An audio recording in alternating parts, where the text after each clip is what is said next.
Hola, ¿Qué Renato. tal? Hola, Gisela. Mucho gusto. ¿Cómo estás? Sí, muy bien, Un muchas gusto. gracias por la oportunidad. No, por favor, es un placer para nosotros conversar contigo y bueno, finalmente vernos cara a cara, porque con Renato estuvimos en estas últimas semanas conversando por distintas cuestiones relacionadas con la peña y ahora, bueno, nos encontramos Exacto. finalmente, así que es un gusto conversar con vos. No, ¿Cómo agradecido vos por ahora la dónde oportunidad. estás? Estoy en Lima, Lima, Perú. Sí.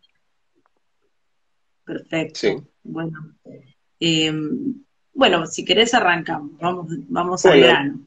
vamos, sí. Bueno, un poco para que las personas que nos están ya escuchando y que luego este video lo subimos a los videos de Instagram y tiene muchas visualizaciones luego. Claro. Y bueno, como Quinoa TV está disponible en todo Iberoamérica, seguramente nos escuchan muchas personas que no sepan quién fue tu papá. Así que me gustaría que primero nos cuentes un poco quién fue Palito Ortega Matute, ¿no? Nosotros Claro. le hacemos hincapié en el Palito Ortega Matute porque hay un Palito Sí, Ortega también muy famoso aquí en sí, Argentina, sí músico, lo sé. pero bueno, estamos hablando de otra persona. Bueno, Palito Ortega Matute, esto es nacido en Perú, cineasta peruano, específicamente en la ciudad de Ayacucho, Huamanga, ¿no? Él se dedica a hacer cine a partir de los 24 años, 25 años, ¿no? Mediante su acercamiento al mundo audiovisual con esto de grabar eventos sociales, ¿no? Y gracias a que su padre, mi abuelo, le compró una cámara VHS. Entonces, él inicia contando sus historias, primero historias entre amigos, ¿no? Como quien esto vacila, por así decirlo, pero después esto, con toda la problemática social que se vivía en ese entonces, empieza a contar temas delicados, ¿no? Temas que estaban aconteciendo en ese entonces, y esto empieza a abordar primero las pandillas juveniles, ¿no? Esta problemática también, y después poco a poco empieza a acercarse más a un tema más delicado, que es el problema de la guerra interna que hubo en Perú, ¿no? En esos años, que se inicia justamente en Huamanga, Ayacucho, ¿no? Mm. Y también es conocido por ser pionero en el cine de terror y horror, en los Andes del Perú, y esto por ser también pionero en abordar temas de homosexualismo, en Perú, ¿no? Su última obra, como bien sabes, fue La Casa Rosada, donde creo que él varias veces lo dijo, le mencionó, entregó algo al corazón para que pueda salir esto por fin a la luz, porque para él fue toda una batalla, hubo años de producción, entonces creo que fue una persona que se entregó con alma hacia este arte del cine. Sí, se ve muy claramente en sus películas. Sí. Bueno, vos, ¿qué edad tenés, digamos, vos en este proceso de la vida de tu papá? ¿Cómo lo viviste? Vos, cuando naciste, él ya se dedicaba al cine, digamos, ¿cómo viviste vos la carrera de tu padre? Yo nazco justo cuando él empieza a grabar su primera película, en el 96, pero ya antes había trabajado en cortometrajes, ¿no? Y mediometrajes que quedaron en proceso de edición, porque muchas veces había muchas fallas técnicas en ese entonces y no había las posibilidades como para poder terminarlas. Pero en el 96 él empieza a grabar su primera película, que es Dios tarda pero no olvida uno, y la estrena en el 97. No, entonces yo todavía, con 2 añitos, él me incluye, ¿no? En su película en un pequeño cameo, ¿no?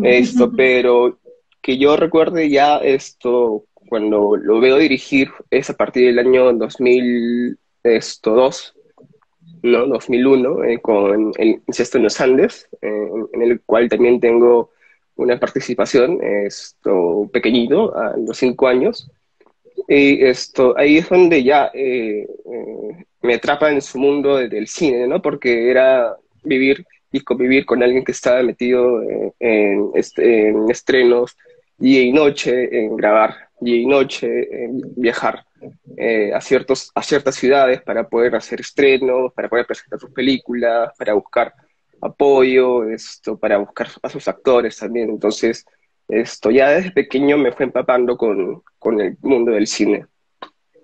Así es. ¿Y qué formación tenía tu papá? Porque me parece que eso es interesante, ¿no? ¿Cómo Sí, él se fue formando para dedicarse a la dirección? en realidad mi padre nunca estudió cine, él es antropólogo, ya, en la universidad, en la UNCH, es una universidad de Ayacucho, Huamanga, pero como ya tenía ese acercamiento al medio visual, empieza a radicar en Lima, ¿no? A sus 14 15 años.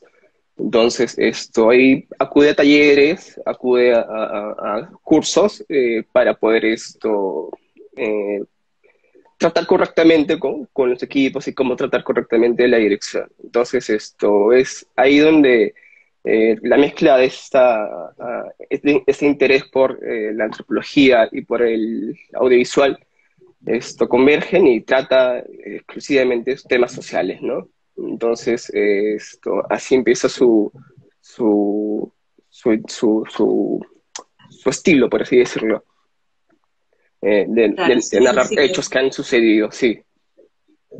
sí, que claramente combina, o sea, por un lado como preocupaciones que tienen que ver con cuestiones sociales, políticas, históricas, y también por otro lado una narrativa cinematográfica muy potente, ¿no? Claro. Como películas que son muy, no sé si decir de género, ¿no? Más allá de que sí son Sí, terror, eh, pero como con eso, muy narrativas atrapantes, con mucha emoción. Él te muy comentaba, personal, sobre digamos, todo, sí. ¿cómo? Con temas muy personales, ¿no? Mm, Por así decirlo también, ¿no? Con temas que eran muy cercanos a él y que él vivió en carne propia. claro. Y te comentaba cuál era su visión, digamos, su ideal del cine, de cómo comunicar. ¿Tenías estas conversaciones con tu padre? ¿Cuál era el cine que él quería hacer y Sí, en los cómo últimos llegar a esa años, visión?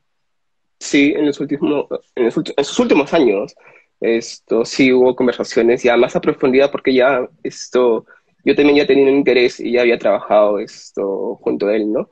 Entonces, él me comentaba su visión de querer siempre contar hechos reales, ¿no? Hechos que hechos culturales propios nuestras y que se vayan reflejados en nuestra pantalla, ¿no? Hechos que se hayan vivido, ¿no? Como por ejemplo las películas de Dios tarda 1 y 2 y Sangre Inocente, ¿no? De estas de la migración de los campesinos, de los pueblos a la ciudad, ¿no? Es algo que él también vivió de cerca, ¿no? Ya sea por amigos o por familiares también está ese tema de querer contar estas historias de terror que se narran oralmente, no eran escritas, ¿no?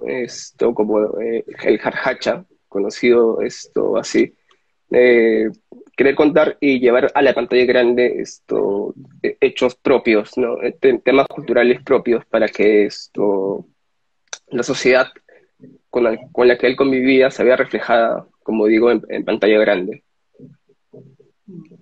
¿Y cuándo fue que empezaste, digamos, a interesar? O sea, desde muy niño participaste en las películas haciendo como pequeñas Sí. intervenciones. Pero ¿cuándo empieza a nacer en vos el deseo de dedicarte también al cine? Yo, como quien juega, empecé en el 2008 haciendo un corto en el colegio con los amigos, jugando, pero quedó en nada, ¿no? Incluso,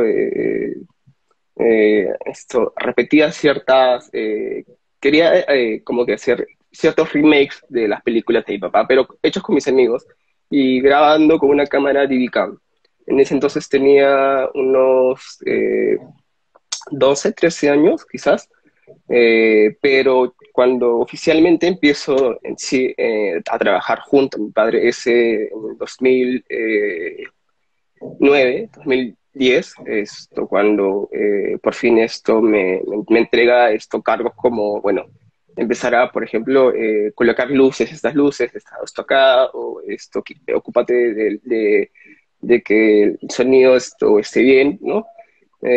O ya más adelante, en el 2013, 14, empezar a, por ejemplo, editar, meter mano a los spots que se hacían, ¿no? O, por ejemplo, esto, hacer, o darle consejos, ¿no? Desde mi punto de vista a él, disculpa por el perrito que está ahí, esto, por a querer esto, como que plasmar sus ideales a través de mis ojos, ¿no? Esto,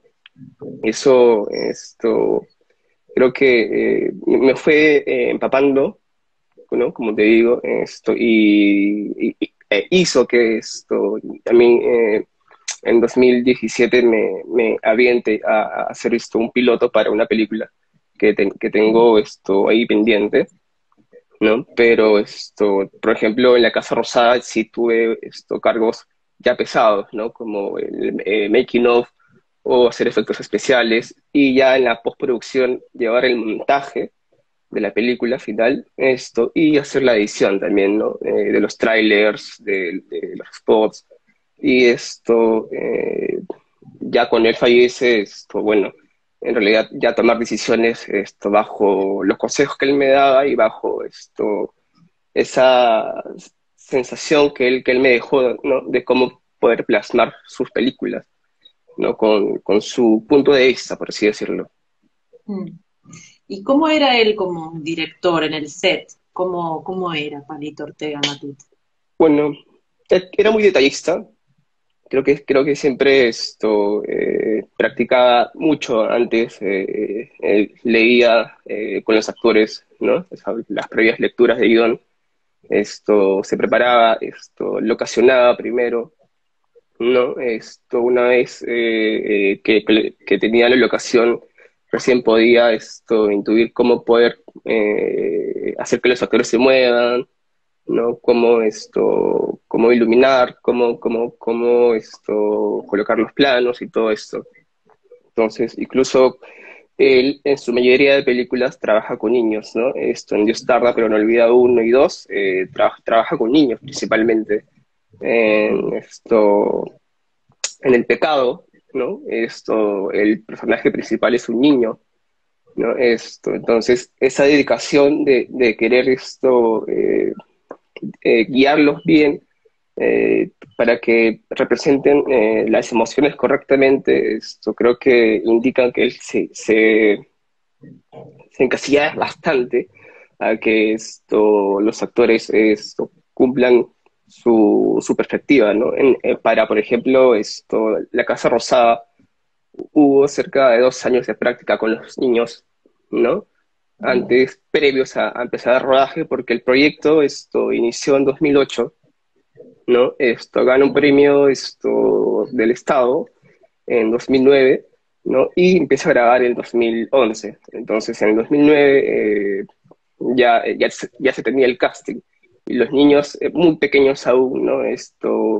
Cada cierto tiempo se reunían con mi padre a practicar, ¿no? Entonces, eso les iba empapando también de cómo llevar y soportar esa carga emocional que también lleva cada película, ¿no? Para que tampoco les afecte.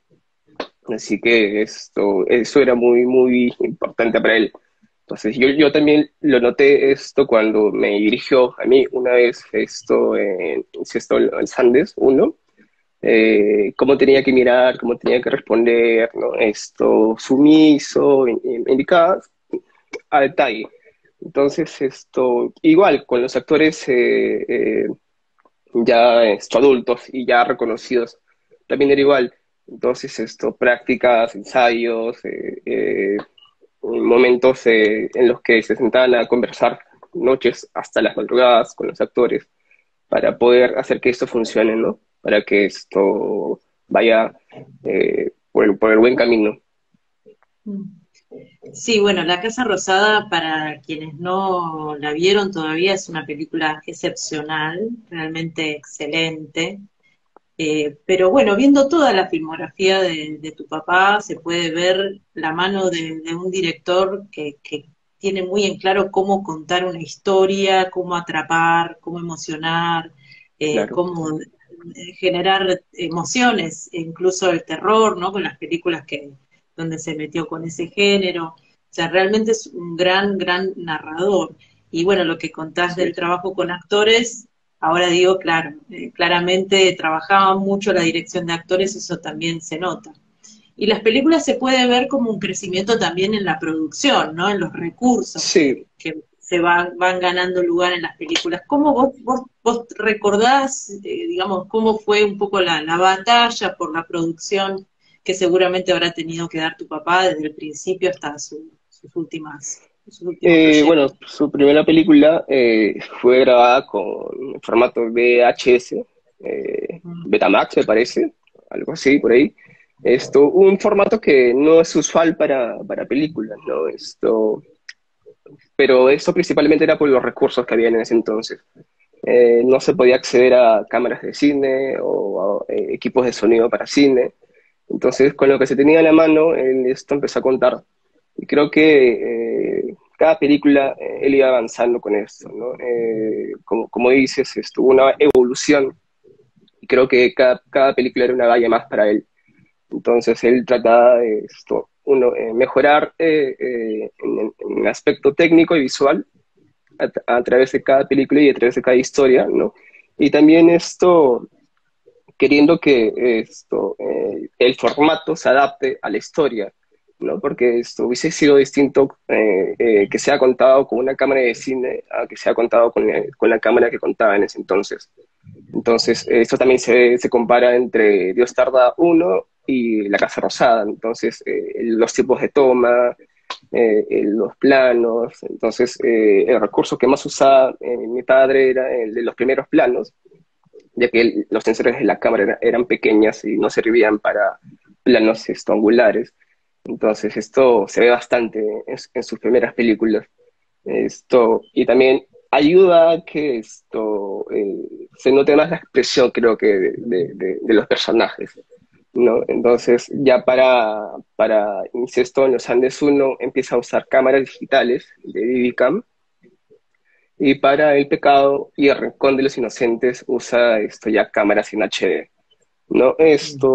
Bueno, la primera película que sí es grabada con una cámara de cine es La Casa Rosada, ¿no? Que fue grabada en ese entonces con una red, que para entonces era algo La nuevo, mejor. sí, Mm. cine digital que estaba explotando en ese entonces, ¿no? Era el cambio de formato de cine analógico, de cámaras analógicas al formato digital. Entonces, eso le favorecía y también bajaba los costos de producción.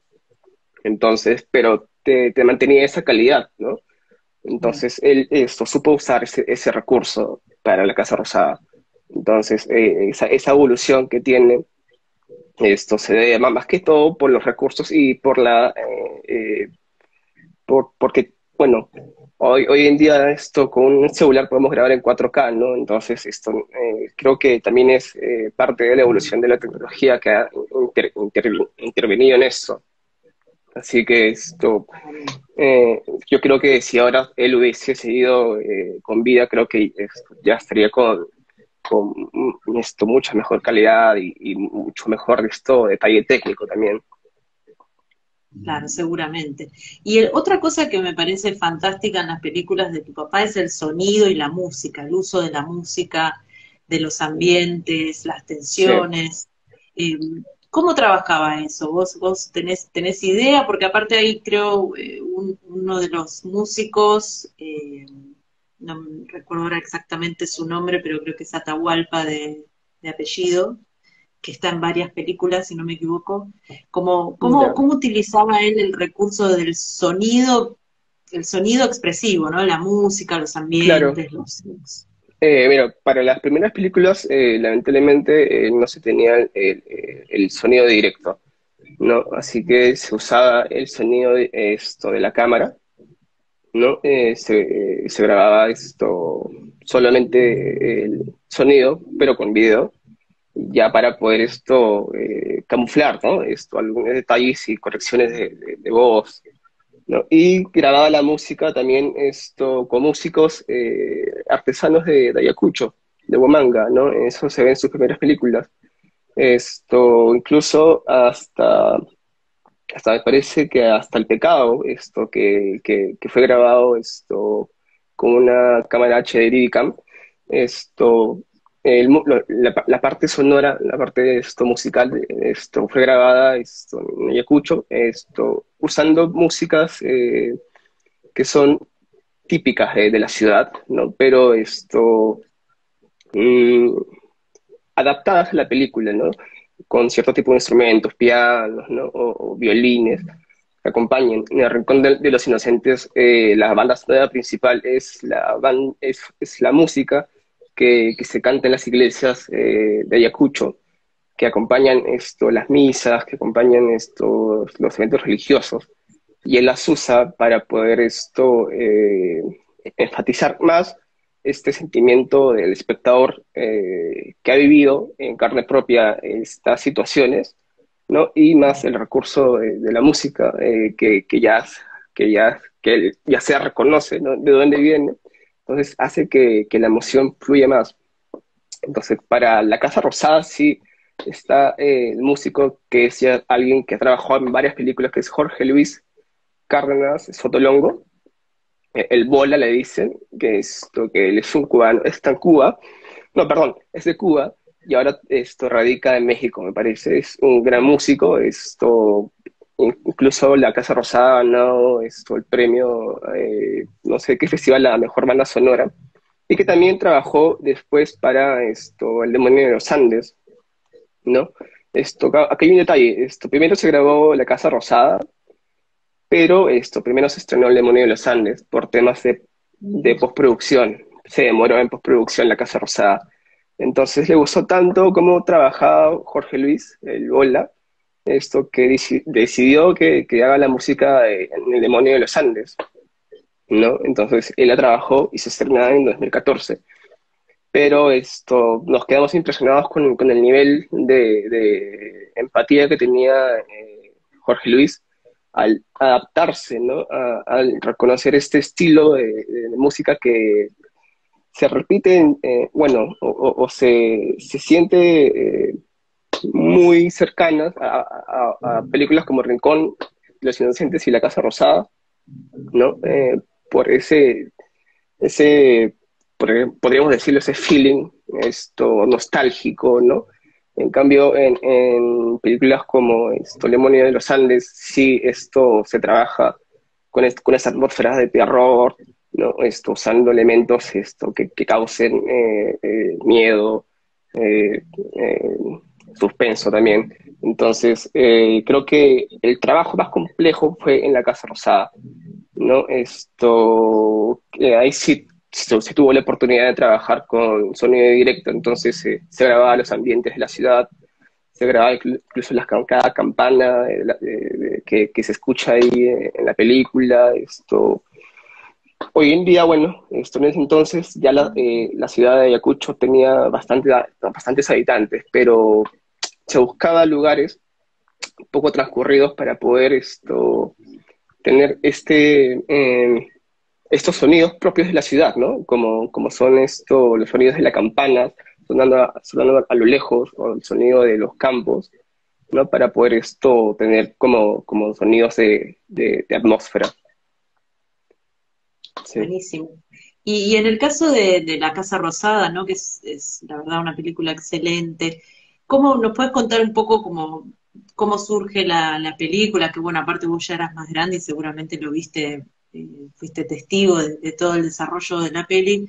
¿Cómo surge? Porque además, por lo que pude leer, es una película que se inspira en experiencias que tuvo tu papá en su Sí. juventud. Contanos un poco en general de cómo fue el desarrollo de la peli, de la historia. Bueno, La Casa Rosada tenía antes otro nombre, la historia, se llamaba Toque de Queda, ¿no? Porque en ese entonces, en los 80s y 90s, solamente se podía transcurrir a la ciudad hasta las 6. Entonces se tenía ese concepto como título. Pero creo que lo que marcó e hizo que decidiera que se llame La Casa Rosada fue la experiencia que él tuvo, ¿no? Cuando era joven y estaba en la Plaza de Armas junto a un amigo, ¿no? Y hubo una batida. Entonces, lamentablemente agarraron los chicos al azar, ¿no? Y se les llevaba muchas veces directamente a los centros militares o, si es que en caso se tenía sospechas, la Casa Rosada. Para ese entonces mi padre, y La como era una casa, ciudad pequeña, perdón que te interrumpa, la Casa Rosada era como un lugar de sí, detención. era un lugar donde trabajaba el servicio de inteligencia, de detención para investigar y donde se llevaban a los presuntos sospechosos. Y también si en caso sea a los mismos senderistas, ¿no? Pero muchas veces, muchos de estos eran personas inocentes. Entonces, mi padre con 17, 16 años fue llevado a la Casa Rosada. Estuvo ahí cerca de un mes. Entonces, él vivió y sintió cómo era todo esto, ¿no? Las interrogaciones, el querer el no saber, no conocer a las personas, solamente conocerlas por su voz, no por su cara, ¿no? Mm, No verlas nunca, o sea, solamente haber intercambiado palabras, ¿no? Como pasa con los dos personajes estos de La Casa Rosada, entre Adrián y el artesano, ¿no? Pero sí, que esto le marcó porque son detenidos y encapuchados, ¿no? sí, Toda he su... escuchado, y nunca se puede ver quién te interroga, ¿no? Hasta que, bueno, hasta el momento definitivo en que te sueltan o simplemente lamentablemente te hacen desaparecer, ¿no? Entonces, Mm, él tuvo esa experiencia, pero mis abuelos tuvieron que intervenir, ¿no? Buscar por influencias, y mm, sacarlo del lugar. Pero creo que esto ya lo había marcado bastante, porque salió claro. con un trauma y después de esto él tuvo que irse de la ciudad venir acá a Lima, ¿no? Y aquí es donde él ya empieza a tener estos talleres de audiovisual, pero Mm. creo que este trauma y esta cercanía en carne propia, le ha hecho tener esa certeza de cómo contar estas historias, ¿no? De cómo agarrar al espectador y por dónde darle ciertas emociones, ¿no? Y sobre todo porque esta experiencia de que no saber si tu padre o tu madre va a volver a casa, él las vivió con mis tíos, ¿no? Con sus hermanos, las Mm. vivían siempre, todos los días. Entonces, creo que esto está muy, muy encontrado en la película, el ver la hora y saber que ya son más de las 6 y que no llegue tu padre, Mm. wow. Entonces, ese miedo creo que él lo representa bien. Entonces, creo que es por esto que él acierta al contarla y al plasmarlas en pantalla. ¿Y la película, en el momento que fallece tu papá, ya estaba terminada? ¿Cómo fue eso? Esto ya estaba terminada, ya está al 100% en realidad. Ya incluso hubo una versión anterior a la que se estrenó, que era una versión que duraba más, pero por temas de salas, que te pedían una película más, más, más pequeña, eso se tuvo que acortar. Entonces, Mm. esto es por eso también que duró un poco más el estreno, ¿no? El poder resumir la película en casi 104 minutos, ¿no? De las casi 2 horas y media que duraba, ¿no? Claro. Entonces, creo que todo este proceso que llevó para poder llegar a las salas después de su fallecimiento fue básicamente hacer la promoción, ¿no? Mantener ya su último corte que él había dejado, ¿no? Para que bueno, para que no haya más retoques, ¿no? O más recortes, porque igual aún así se tuvo que luchar, ¿no? Con, con, Para que la estrenaran. con las salas para que le estrenaran, porque muchas veces, al no ser una película comercial y ser una película muy de autor, esto se te limita bastante, ¿no? Entonces, tuvimos que, bueno, a respetar su último corte y mandarla así a los cines. Y bueno, eh, fue bien recibida, felizmente, ¿no? Esto se quedó en cartelera eh, cerca de más de 8 semanas, me parece.